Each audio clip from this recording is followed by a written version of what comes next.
welcome back to Champion News. I am Honey Milanez, Dancy. And I am Aiden, Valdivia. And this is your weekly news for this week's sports. Last Tuesday, the Cesar Chavez girls varsity volleyball team had a great victory over Maryville High School, winning 3-0 in a match.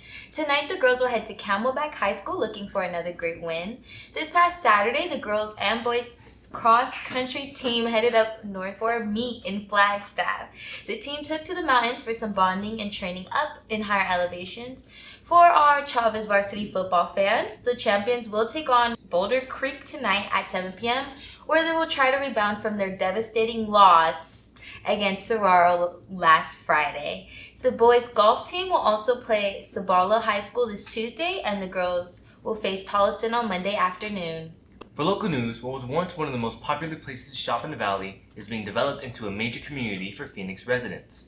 The Metropolitan is a new $850 million urban community development that is planned to bring a new shopping center, amphitheater, over 1,200 townhomes, and other luxury amenities. This planning comes after Metro Center Mall closed in 2020 and was demolished in November of 2024. The mall, which opened in 1973, was once one of the biggest in the nation, but was forced to close after several years of declining business that was worsened by the coronavirus epidemic. This week, world leaders have been meeting in New York for the United Nations General Assembly, which is marking its 80th anniversary. But instead of celebrating, the UN is facing big problems. The Security Council is deadlocked over wars in Ukraine and Gaza.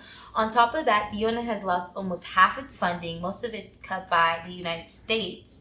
Another issue is the Israeli-Palestinian conflict. Countries like the UK and Canada just recognize Palestine as its independent state, even though the US and Israel strongly oppose it. For the first time since 1967, Syrian leader also spoke at the UN.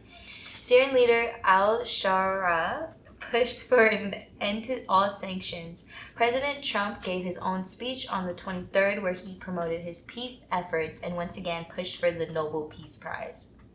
The U.S. Secretary General Antonio Guterres says that this week should not be about scoring points but about solving problems. This meeting runs through September 29th.